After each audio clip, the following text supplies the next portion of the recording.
El libro de los espíritus. Introducción. 1. Filosofía espiritualista. Contenido. Los principios de la doctrina espírita.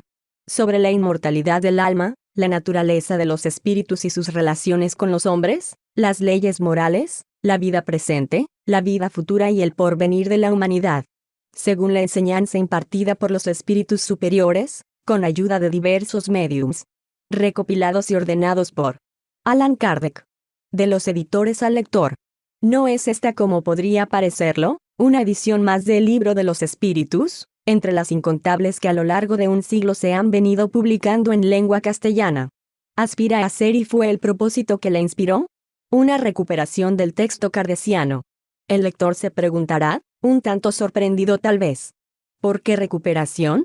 La respuesta merece párrafo aparte. A partir de las primeras entregas españolas del pasado siglo, cada reimpresión del libro de los espíritus reproducía, en líneas generales, la versión española primitiva, con aquellos cambios que la evolución ortográfica de nuestra lengua tornaba perentorios. Pero al mismo tiempo, cada nueva reedición aportaba un número variable de erratas, debidas casi siempre a la composición y subsiguiente corrección de pruebas. Conscientes del problema creado, las impropiedades que el tiempo había ido amontonando sobre este libro fundamental del espiritismo, y deseosa de reparar el daño producido, la editora argentina 18 de abril se hizo el propósito de poner en manos del lector de lengua hispana una nueva edición, corregida y depurada, que fuese un 100% confiable. Pero el recurso de la corrección no hubiera bastado. ¿Hacía falta algo más? Retornar a la fuente, esto es traducir de nuevo la obra.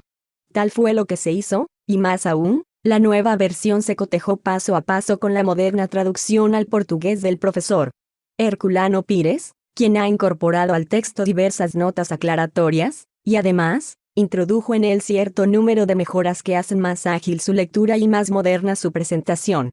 El lector atento encontrará diferencias entre las versiones clásicas y la presente, pero puede tener la seguridad de que lo que estamos ofreciéndole aquí es el texto original de Kardec, vertido al español con la mayor fidelidad posible. A más de esto, cuando ha sido necesario se dejó constancia, al pie de página, de ciertas dificultades de traducción, a fin de que el lector conozca cómo se han solucionado los problemas. Estamos persuadidos de que ha de ser apreciado en toda su dimensión el esfuerzo realizado para ofrecerle el verdadero libro de los espíritus, de Allan Kardec. Nota del copista para lectores neófitos.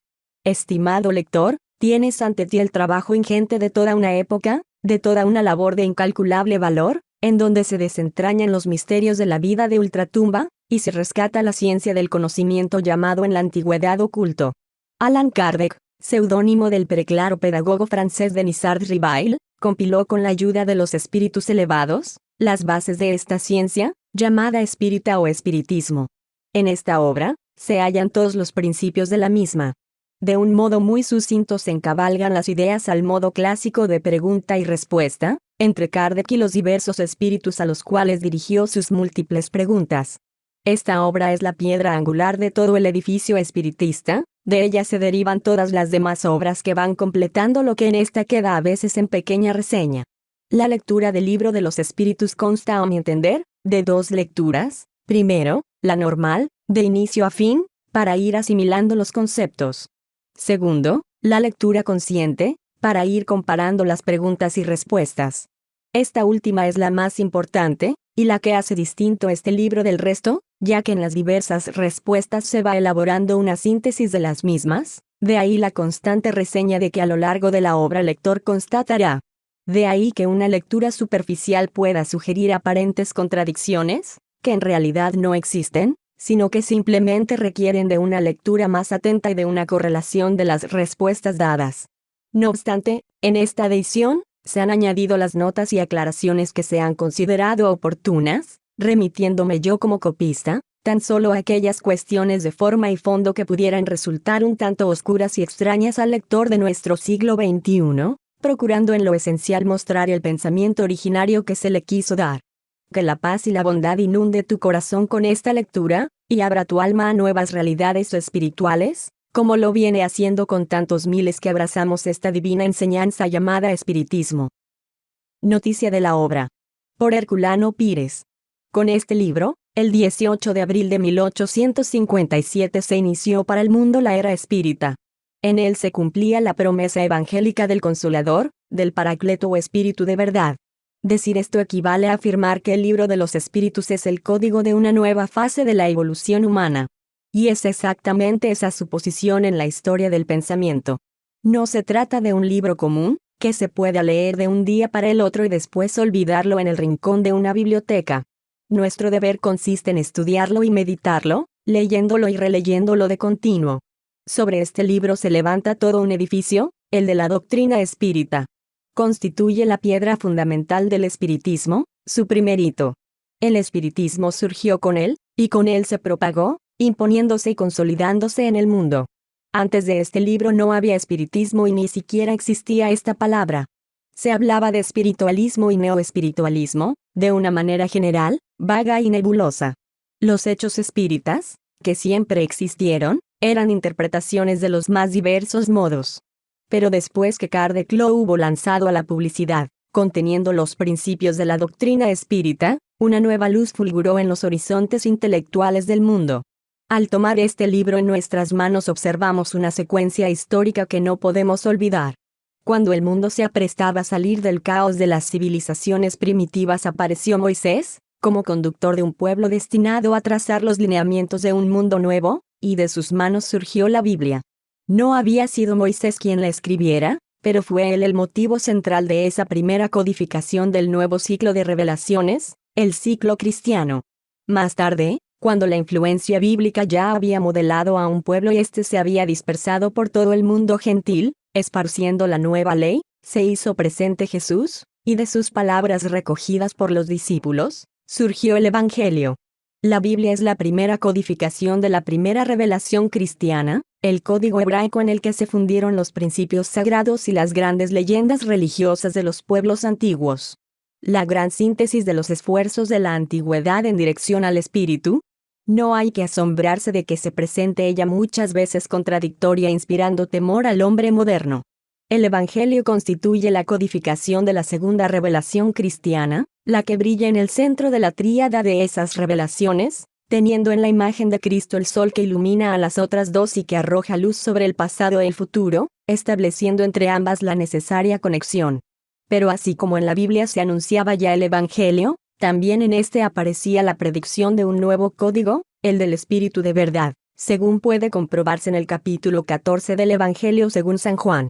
Y ese nuevo código nació de las manos de Allan Kardec, bajo la orientación del Espíritu de verdad, en el momento exacto en que el mundo se preparaba para entrar en una fase superior de su desarrollo. Hegel nos muestra en sus lecciones de estética las monstruosas creaciones del arte oriental, figuras gigantescas, con 2 cabezas y muchos brazos y piernas, y otras formas diversas, como la primera tentativa de lo bello para dominar la materia y lograr expresarse a través de ella. La materia grosera se resiste a la fuerza del ideal, desfigurándolo en sus representaciones. Pero termina siendo dominada y entonces aparecen en el mundo las formas equilibradas y armoniosas del arte clásico. No obstante, una vez alcanzado el máximo equilibrio posible, lo bello rompe por sí mismo dicho equilibrio en las formas románticas y modernas del arte, buscando superar su rudo instrumento material para expresarse mejor y más libremente. Pues bien, esa grandiosa teoría hegeliana nos parece perfectamente aplicable al proceso de las revelaciones cristianas, porque de las formas aterradoras e incongruentes de la Biblia pasamos al equilibrio clásico del Evangelio, y de este a la liberación espiritual del libro de los espíritus.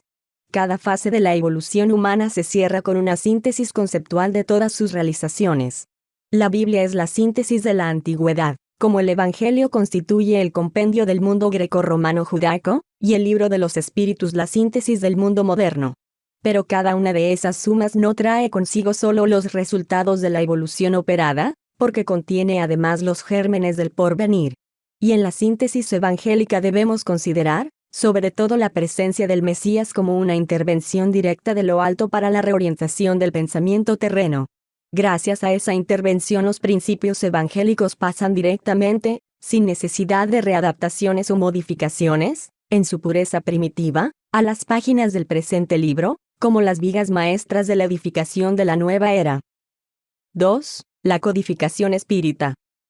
Sin embargo, el libro de los espíritus no es tan solo la piedra fundamental o el hito inicial de la nueva codificación, porque constituye su propio esbozo, su núcleo central y al mismo tiempo el andamiaje o estructura general de la doctrina. Si se le examina en relación con las restantes obras de Kardec que completan la codificación, se comprueba que todos esos libros tienen su punto de partida en el contenido de aquel. Podemos definir las diversas zonas del texto que corresponden a cada una de aquellas obras. Así como en la Biblia existe el núcleo central del Pentateuco, y en el Evangelio el de la enseñanza moral de Cristo, en el libro de los Espíritus podemos localizar una parte que se refiere a él mismo, a su propio contenido, es el conjunto de los libros primero y segundo, hasta el capítulo 5. Este núcleo representa, dentro del esquema general de la codificación que hallamos en la obra, la parte que le corresponde a él mismo. En cuanto a los demás, comprobamos lo siguiente. Primero, el libro de los médiums, secuencia natural del libro de los espíritus, que trata con especialidad el aspecto experimental de la doctrina, tiene su fuente en el libro segundo, a partir del capítulo 6 y hasta el final. Toda la materia que esta parte contiene es reorganizada y ampliada en el libro de los médiums, en especial lo referente al capítulo 9, intervención de los espíritus en el mundo corpóreo. Segundo, el Evangelio según el Espiritismo es una derivación natural del libro tercero, donde se estudian las leyes morales, tratando sobre todo la aplicación de los principios de la moral evangélica, así como los problemas religiosos de la adoración, la plegaria y la práctica de la caridad. Incluso encontrará el lector en esa parte las primeras formas de instrucciones de los espíritus, comunes en el Evangelio, con la transcripción completa de comunicaciones firmadas que versan sobre asuntos evangélicos. Tercero, el cielo y el infierno deriva a su vez del libro cuarto, Esperanzas y Consuelos, en que se examinan los problemas relativos a las penas y goces terrenales y futuros, inclusive con la discusión del dogma de la eternidad de las penas y el análisis de otros dogmas, entre ellos el de la resurrección de la carne y los del paraíso, infierno y purgatorio. Cuarto, el Génesis, los milagros y las profecías se relacionan con los capítulos 2, 3 y 4 del libro primero, y capítulos 9, 10 y 11 del libro segundo, así como con ciertos fragmentos de capítulos del libro tercero, que tratan problemas genésicos y de la evolución física de la Tierra. Por su amplio sentido, que abarca al propio tiempo las cuestiones de la formación y desarrollo del globo terrestre, y las atinentes a pasajes evangélicos y de la Sagrada Escritura, el Génesis se ramifica de una manera más difusa que los restantes libros de la codificación, dentro de la estructura de la obra mater. Quinto, los pequeños libros de introducción al estudio de la doctrina, como el Principiante Espírita, título que se da a una edición brasileña del capítulo segundo del libro. ¿Qué es el espiritismo? Publicados separadamente, que no se incluyen propiamente en la codificación, están asimismo relacionados de una manera directa con el libro de los espíritus, derivando de su introducción y prolegómenos. Así pues, la codificación se nos presenta como un todo homogéneo y consecuente. A la luz de ese estudio se desmoronan las tentativas de separar uno u otro libro del bloque de la codificación, como posible expresión de una forma diferente de pensamiento. Y nótese que los vínculos señalados aquí de un modo tan solo formal pueden y deben ser aclarados en profundidad por un estudio minucioso del contenido de las diversas partes del libro de los espíritus, en confrontación con las restantes obras. Tal estudio exigiría también un análisis de los textos primitivos, como la primera edición del libro de los espíritus y la primera del de los médiums y el del Evangelio según el Espiritismo. Conforme se sabe, todos esos libros fueron ampliados por Kardec luego de publicada la primera edición de cada uno, siempre con la asistencia y orientación de los espíritus.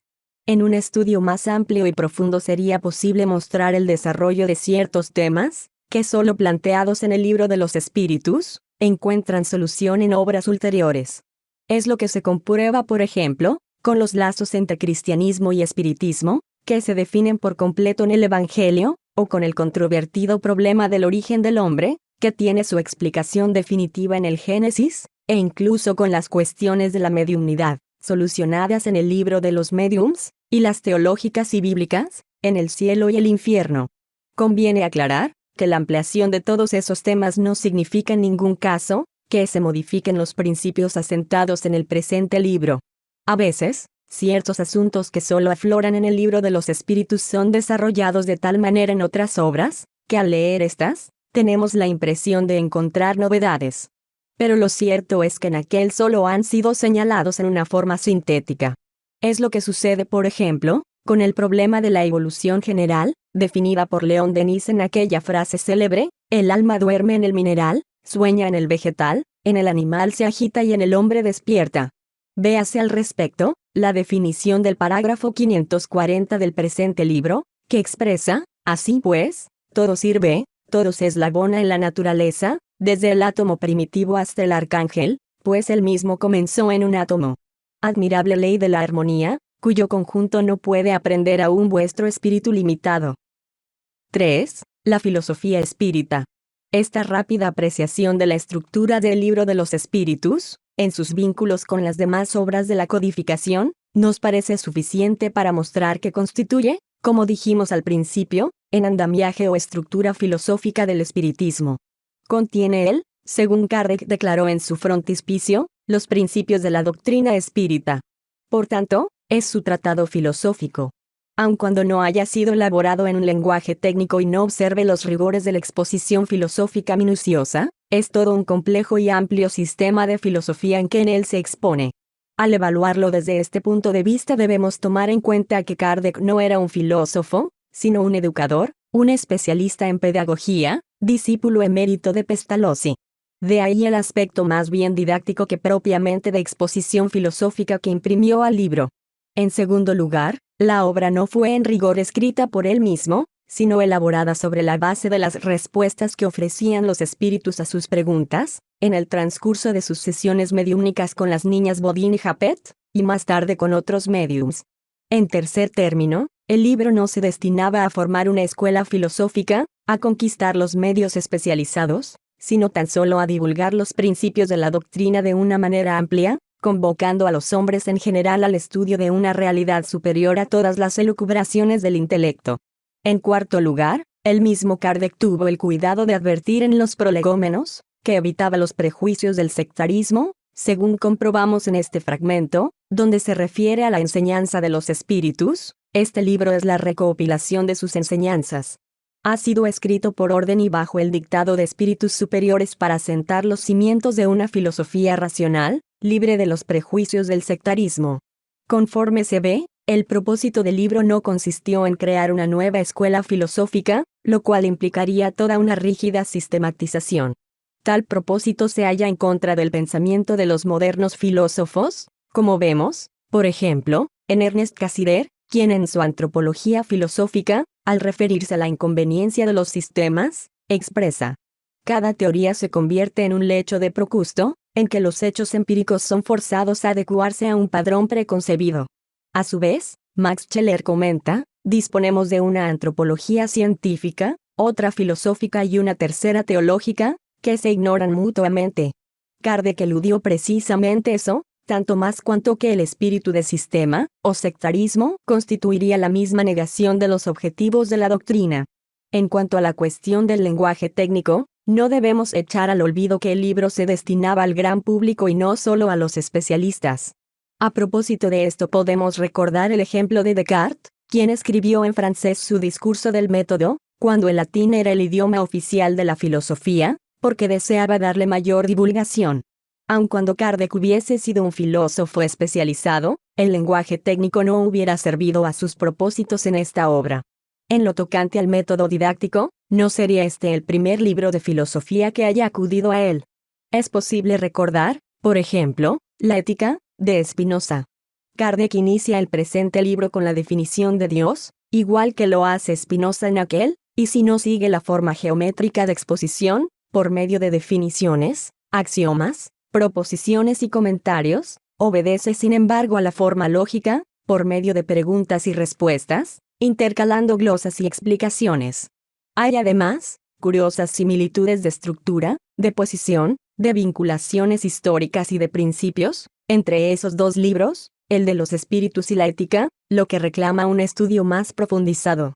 Como existen asimismo semejanzas entre lo que se puede denominar la revolución cartesiana y el espiritismo, a partir de los famosos sueños de Descartes, y su convicción de haber sido inspirado por el espíritu de verdad. Yvon Castellán, en un breve y fallido, a veces altamente injusto, pero en parte simpático estudio de la doctrina, al referirse al libro de los espíritus señala que el sistema es completo, y comprende una moral y una metafísica muy penetrada por consideraciones físicas o genéticas. En un análisis más serio hubiera descubierto la autora que la estructura es más compleja de lo que ella supuso. El libro comienza con la metafísica, pasando luego a la cosmología, la psicología, los problemas propiamente espíritas del origen y naturaleza del espíritu y sus lazos con el cuerpo, así como los problemas de la vida post-mortem, para llegar, con las leyes morales, a la sociología y a la ética, y concluir con el libro cuarto con las consideraciones de índole teológica acerca de las penas y goces futuros y la intervención de Dios en la vida humana. Todo un vasto sistema, sin las exigencias opresoras o los prejuicios del espíritu de sistema, es una estructura libre y dinámica, en que las cuestiones son planteadas para su debate. Acordándonos de los inicios del cristianismo, podemos decir que el espiritismo tiene sobre él una ventaja, en lo que toca al problema filosófico. La simplicidad del libro de los espíritus no llega al punto de obligarnos a que adaptemos a nuestros principios sistemas antiguos, como aconteció con San Agustín y Santo Tomás, en relación con Platón y Aristóteles, para crear la llamada filosofía cristiana. El espiritismo posee ya su propio sistema, en la forma ideal que el futuro consagrará, y cuyas ventajas hemos visto antes. Por otra parte, es curioso observar que el libro de los espíritus se encuadra dentro de una de las formas clásicas y más fecundamente libres de la tradición filosófica, el diálogo. Por todo esto se comprueba que Kardec, sin ser lo que se puede denominar un filósofo profesional, tenía mucha razón al afirmar, en el capítulo 6 de la Conclusión, y refiriéndose al espiritismo, su fuerza reside en su filosofía, en el llamado que hace a la razón y el buen sentido. 4. La dialéctica espírita. Definió Hegel la estructura y la función del diálogo identificando sus leyes con las del ser mismo, tesis, antítesis y síntesis. Más tarde, Marx y Engels desplazaron el diálogo de esa concepción ontológica para conferirle un sentido materialista y revolucionario. Cupo a Hamelin. Octave Hamelin, 1856 a 1907, filósofo francés conocido por su faceta de traductor y comentarista de filósofos clásicos, en especial de Aristóteles. Tuvo una postura cercana al idealismo. Identificó la representación con la realidad y aceptó el método dialéctico, mas no fundándose en la contradicción sino en la correlación. Empero definirlo en su aspecto más fecundo, como un proceso de necesaria fusión de la tesis y la antítesis, en la producción de una nueva idea o nueva tesis. Este es en nuestro sentir, el proceso dialéctico del espiritismo, que en vez de poner énfasis en la contradicción en sí, en la lucha de contrarios, prefiere ponerlo en la armonía, en la fusión de esos contrarios, para una nueva creación. En este sentido se desarrolla el diálogo en el libro de los espíritus. Por lo demás, nunca ha habido un diálogo como este. Jamás un ser humano se inclinó con toda la seguridad del hombre moderno, sobre el borde del abismo de lo incognoscible para interrogarlo, escuchar sus voces misteriosas, contradecirlo, discutir con él, y por último, arrancarle sus más íntimos secretos. Y nunca tampoco el abismo se mostró tan dócil y hasta deseoso de revelarse al hombre en todos sus aspectos. Sócrates percibía las voces de su daimón, y discutía con el oráculo de Delfos. Pero no se limitó a eso Kardec. Fue aún más lejos, dialogando con el mundo invisible entero, analizando sus voces en rigor, escuchando a inferiores y a superiores, para descubrir las leyes que rigen ese mundo, las formas de vida existentes en él, el mecanismo de sus relaciones con el nuestro. El método dialéctico es el proceso natural del desarrollo, tanto del pensamiento como de todas las cosas. Cierta vez comparó Emmanuel al Antiguo Testamento como un llamado de los hombres a Dios, y el Nuevo Testamento como la respuesta de Dios a ese llamado. Aceptando la imagen podemos afirmar que el libro de los espíritus constituye la síntesis de ese diálogo, es el instante en que según la definición de Hamelin, llamamiento y respuesta se funden en la comprensión espiritual, abriendo camino para una nueva fase de la vida terrena. La legitimidad del libro. Al publicar en 1868 el Génesis, puede Kardec subrayar que el libro de los espíritus, dado a publicidad 11 años antes, continuaba siendo tan sólido como entonces. Ninguno de sus principios fundamentales había sido conmovido por la experiencia, sino que todos ellos permanecían en pie. Hoy en día, a más de 100 años de distancia, Si el codificador viviera aún entre nosotros podría seguir diciendo lo mismo. Y esto, en un siglo en que el mundo se transformó de una manera vertiginosa, en que la denominada ciencia positiva fue trastocada de un extremo al otro, en que las concepciones filosóficas han experimentado tremendos impactos. Conceptos hay, en el libro de los espíritus, que a primera vista parecerían haber sido desmentidos, o al menos puestos en duda, por la ciencia. Tal el caso del fluido universal, pero solo cuando los confundimos con el concepto científico del éter espacial. A decir verdad, el desarrollo de la ciencia se opera con exactitud en dirección a los principios espíritas. La desintegración de la materia por la física nuclear, el concepto de materia como concentración de energía, la percepción cada vez más clara de una estructura matemática del universo, la conclusión a que algunos científicos se ven forzados a llegar, de que detrás de la energía parece existir otra cosa, que sería el pensamiento. Todo esto nos demuestra que asistía razón a Kardec, al proclamar que ni Dios ni la religión auténtica ni en consecuencia el espiritismo, tiene nada que perder con el adelanto de la ciencia. Antes, por el contrario, solo obtienen ganancia, conforme los hechos lo ponen de manifiesto día a día. Esa seguridad de los principios espíritas deriva de la legitimidad de la fuente espiritual del presente libro, de la pureza de sus medios de transmisión mediúnicas y de la precisión del método kardeciano. La fuente, según se ve por la espontánea e inesperada revelación del espíritu de verdad a Kardec, y según los apuntes autobiográficos contenidos en las obras póstumas, así como por la confirmación ulterior de tantos otros espíritus, y también como se puede comprobar lógica e históricamente por el proceso de restablecimiento del cristianismo que el espiritismo lleva a cabo, es la misma que de que procedió aquel. No se trata tan solo de Kardec, ni de este o de aquel otro espíritu en particular, como tampoco de un grupo de hombres, sino que es toda una falange del espíritu de verdad, enviada a la tierra en cumplimiento de la promesa de Jesús, la que constituye la fuente espiritual del libro de los espíritus. En cuanto a los medios mediúmnicos de transmisión, estaban en consonancia con la pureza de la fuente. Las médiums que sirvieron en esa tarea fueron dos niñas, Carolina y Julia Bodin, de 16 y 14 años, respectivamente, a las que más tarde se sumaría una tercera, la señorita Japet, en el proceso de revisión del original. Las reuniones se llevaban a efecto entre personas amigas, en la intimidad del hogar de la familia Bodin, y las respuestas de los espíritus se transmitían mediante una pequeña cesta a la que se adaptaba un lápiz. Las niñas apoyaban sus manos sobre la canastilla y ésta se ponía en movimiento escribiendo los mensajes, con total imposibilidad por parte de las médium de influir sobre la escritura. Más tarde, siguiendo instrucciones de los espíritus mismos, Kardec sometió el libro al contralor de otros médiums, pero todos ellos escogidos con sumo cuidado. Además de lo cual, las respuestas de los espíritus eran confrontadas con las comunicaciones que se obtenían en otros grupos de experimentación espírita, en obediencia al principio de la universalidad de las revelaciones, que acto continuo veremos. El método de Kardec pasó a ser el de la doctrina misma, y en su propia sencillez lleva implícita la garantía de su eficiencia. Podemos compendiarlo así: primero, elección de colaboradores mediúmnicos insospechables, tanto en su aspecto moral cuanto en lo que se refiere a la pureza de sus facultades y de la asistencia espiritual que recibían.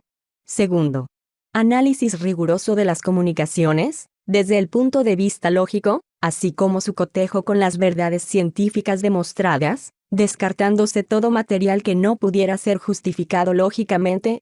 Tercero, contralor de las entidades espirituales comunicantes, por medio de la coherencia de sus comunicaciones y del tenor de su lenguaje. Y cuarto, consenso universal, vale decir, concordancia de varias comunicaciones, obtenidas por medium diferentes, en forma simultánea y en lugares diversos, acerca de un mismo tema.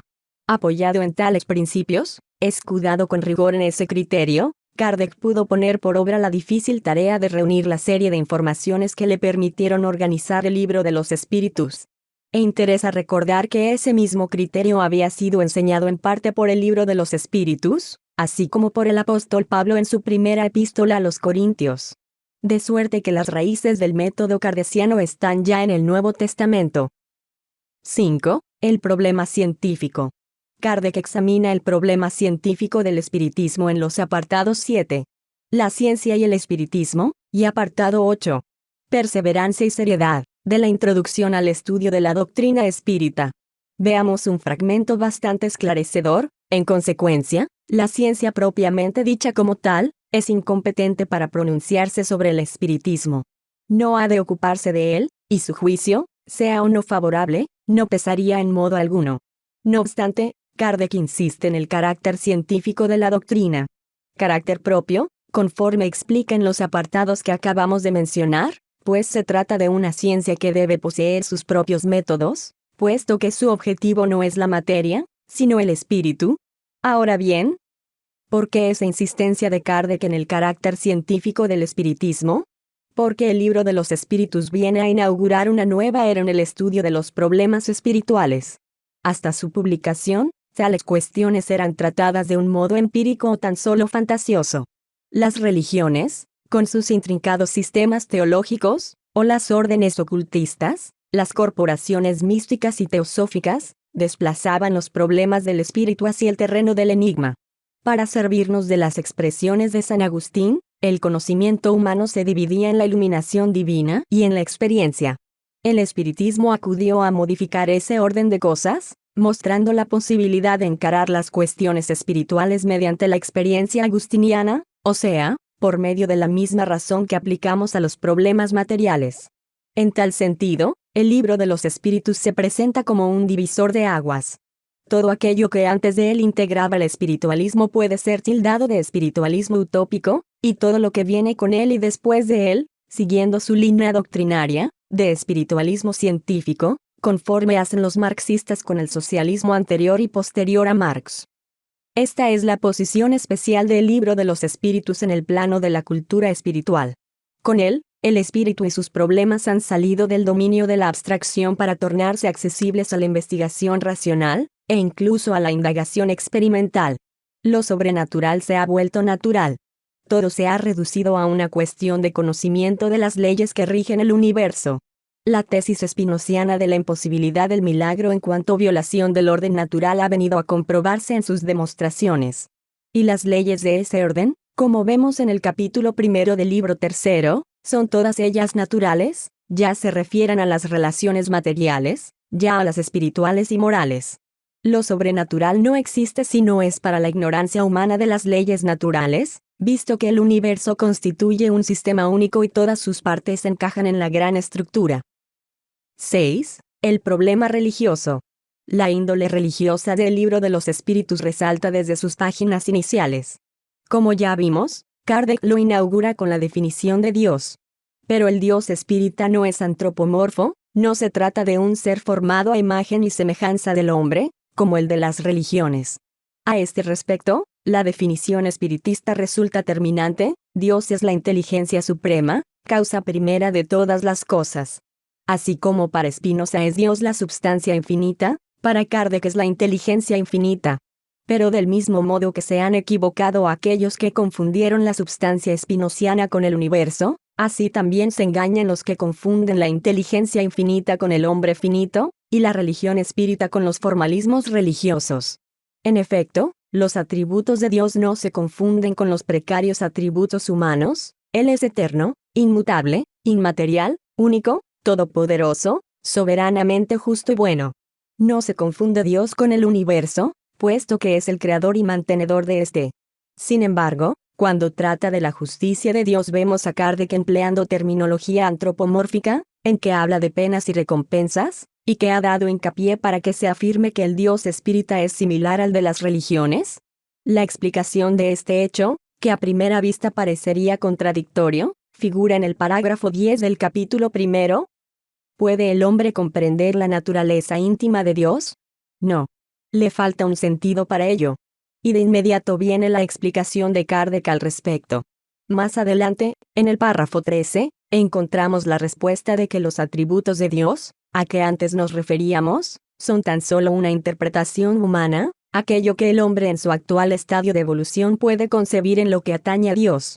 Por tanto, Kardec se vale, para tratar acerca de Dios, del lenguaje que podemos emplear, de una manera que resulte comprensible. No es que esté humanizando a Dios, sino que lo pone tan solo al alcance del entendimiento humano. No obstante, la suprema naturaleza de Dios, En cuanto a inteligencia infinita y causa primaria, es siempre preservada. Lo comprobamos en todo el capítulo primero y en otros muchos pasajes del libro. En el capítulo en que se refiere al panteísmo, toda confusión entre creador y creación ha sido descartada. El Dios espiritista no es antropomorfo, pero tampoco es panteísta. Por lo demás, el libro de los espíritus torna de inmediato prohibitivo el camino a las especulaciones ilusorias e imaginativas sobre la naturaleza de Dios. Visto que falta al hombre el medio para comprenderlo, en vano será intentar su definición mediante hipótesis ingenuas o audaces. Tal lo que vemos en el parágrafo 14 del capítulo primero, al establecerse un principio que defiende de manera absoluta la posición del espiritismo frente al problema, separándolo definitivamente de todas las escuelas de teología especulativa o de ocultismo, de cualquier especie que fueren. Transcribimos este fragmento básico: Dios existe, y no podéis dudar de ello. Esto es lo esencial. Creedme, no vayáis más allá. No os extraviéis en un laberinto del que no podríais salir. Esto no os haría mejores, sino quizá un tanto más orgullosos, debido a que creeríais saber y en rigor de verdad nada sabríais. Así pues, dejad a un lado todos esos sistemas. Bastantes cosas tenéis que os tocan más directamente, empezando por vosotros mismos. Estudiad vuestras propias imperfecciones a fin de desembarazaros de ellas. Esto os resultará más útil que querer penetrar lo impenetrable. Dios, como inteligencia infinita o suprema, es lo que es. No ofrece asidero para especulaciones ociosas o definiciones imaginativas. El hombre debe mantenerse dentro de los límites de sí mismo, preocuparse por sus imperfecciones y mejorarlas. Le basta con saber que Dios existe y que es justo y bueno. De esto el ser humano no puede dudar, pues por la obra se conoce al obrero, y la naturaleza misma atestigua la existencia de Dios. Su propia conciencia le está diciendo que Él existe y la ley general de la evolución comprueba su justicia y bondad. Afirmaba Descartes que Dios está en la conciencia del hombre como la marca del obrero en su obra.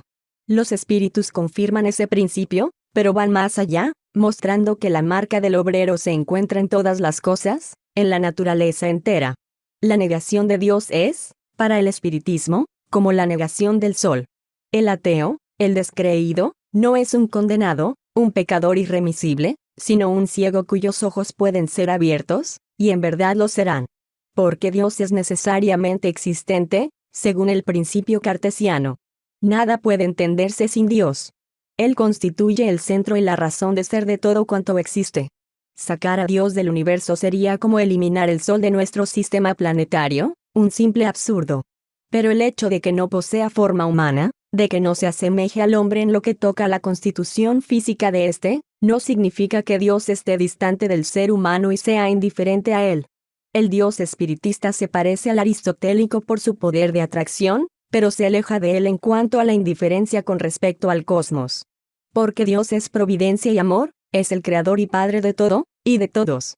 El universo se define en una tríada, similar a las tríadas druídicas: Dios, espíritu y materia. Lo vemos en el párrafo 27, cuando Kardec pregunta si existen dos elementos generales, el espíritu y la materia, y los espíritus le responden: sí, y por encima de todo está Dios, el creador y padre de todo. Esas tres cosas constituyen el principio de cuanto existe, la Trinidad universal.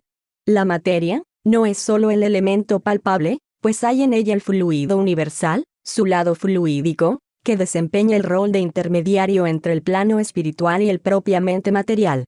Ante esa concepción surge un problema de carácter teológico y escriturístico. Si Dios no se asemeja al hombre, ¿cómo interpretar el pasaje bíblico según el cual Él creó al hombre a su imagen y semejanza? La explicación se provee en el parágrafo 88, cuando Kardec pregunta sobre la forma del espíritu, no de aquel que aún se haya revestido de su cuerpo espiritual o periespíritu, sino del espíritu puro. ¿Tienen los espíritus una forma determinada, limitada y constante? Para vuestros ojos, no, pero sí para los de nosotros. Esa forma es, si así lo queréis, una llama, un fulgor o una chispa etérea. Según se advertirá, el hombre en su esencia, solo en aquello en que puede parecerse a Dios, no es un animal de carne y hueso, ni incluso una forma humana en cuerpo espiritual, sino una chispa etérea. Así lo hizo Dios a su imagen y semejanza. Una vez planteado el problema fundamental de Dios y de la creación, el libro de los espíritus ingresa en el controvertido terreno del destino del hombre. Su concepción deísta del universo es necesariamente teleológica. Todo avanza hacia Dios, desde el átomo hasta el arcángel, como vimos en el párrafo 540, y al frente de esa marcha, en el plano terrenal, se encuentra el ser humano. Lo vemos en una escala evolutiva, así en la Tierra como en el espacio, desde el débil mental hasta el sabio, del criminal al santo. La escala espírita, que se inicia en el parágrafo 100, nos ofrece una visión esquemática de esa escala de Jacob que va de la tierra al cielo. El estudio de la progresión de los espíritus, que comienza en el párrafo 114, nos muestra la necesidad del autoesfuerzo para que el espíritu se realice a sí mismo, revelándonos a la par el rol de la providencia, siempre amorosamente vuelta hacia las criaturas. En el estudio sobre ángeles y demonios, que empieza en el párrafo 128, nos encontramos con un debate teórico sobre pasajes evangélicos. El problema de la justicia de Dios es solucionado a la luz de las enseñanzas de Cristo, en su sentido auténtico. Acto continuo, el libro de los espíritus trata acerca de la encarnación de los espíritus y la finalidad de la vida terrena. Combate el materialismo, mostrando su inconsistencia. No son sus estudios los que conducen al hombre al materialismo, no es el desarrollo del conocimiento el que lo torna materialista, sino tan solo su vanidad. Tal lo que hallamos en el párrafo 148, donde se expresa: no es cierto que el materialismo sea una consecuencia de esos estudios. El hombre extrae de ellos falsas conclusiones, porque puede abusar de todo, aun de lo más elevado. Kardec corrobora la tesis de los espíritus: el materialismo constituye una aberración de la inteligencia. Esto es lo que nos manifiesta al principio de su comentario. Por una aberración de la inteligencia hay personas que solo ven en los seres orgánicos la acción de la materia y relacionan con ella todos nuestros actos. Y así prosigue el libro, todo él impulsado por el soplo del espíritu, penetrado por el sentimiento religioso, y más particularmente, por el sentido cristiano de ese sentimiento. Cuando en el párrafo 625 pregunta Kardec cuál es el tipo humano más perfecto que Dios haya ofrecido al hombre para que le sirva de guía y modelo, la respuesta que se le da es categórica: ved a Jesús. Y Kardec comenta entonces: ¿es Jesús para el hombre el arquetipo de la perfección moral a que puede aspirar la humanidad en la tierra? Dios nos lo ofrece como el modelo más perfecto, y la doctrina que ha enseñado es la más pura expresión de su ley, porque estaba animado del Espíritu Divino y fue el ser más puro que haya aparecido en la tierra. La religión espiritista se traduce en espíritu y verdad. Lo que a Dios interesa no es la precaria exterioridad de los ritos y del culto convencional, casi siempre vacío, sino el pensamiento y el sentimiento del hombre. La adoración de la divinidad constituye una ley natural, como lo es la ley de gravedad. El hombre gravita hacia Dios, del mismo modo que la piedra gravita hacia la tierra y ésta hace lo propio alrededor del sol. Pero las manifestaciones externas de la adoración no resultan necesarias. En el párrafo 653 hallamos la clara respuesta de los espíritus sobre este tópico. La verdadera adoración está en el corazón. En todas vuestras acciones, pensad siempre que un maestro os observa. Se condena la vida contemplativa, por ser inútil, así como la monástica, puesto que Dios no quiere el cultivo egoísta del sentimiento religioso, sino la práctica de la caridad, la experiencia viva y constante del amor por medio de las relaciones humanas. El libro de los espíritus no deja a un lado la cuestión del culto religioso. El hombre, que hacia Dios gravita, es un ser religioso por naturaleza, que necesita manifestar su religiosidad. Y tal manifestación se opera en las formas naturales de adoración, entre las que se cuenta la plegaria. Por medio de la oración el hombre piensa en Dios, se acerca a Él, con Él se comunica. Tal lo que hallamos a partir del parágrafo 658. Mediante las preces, oraciones o ruegos que se dirigen a Dios, a la Virgen o los santos.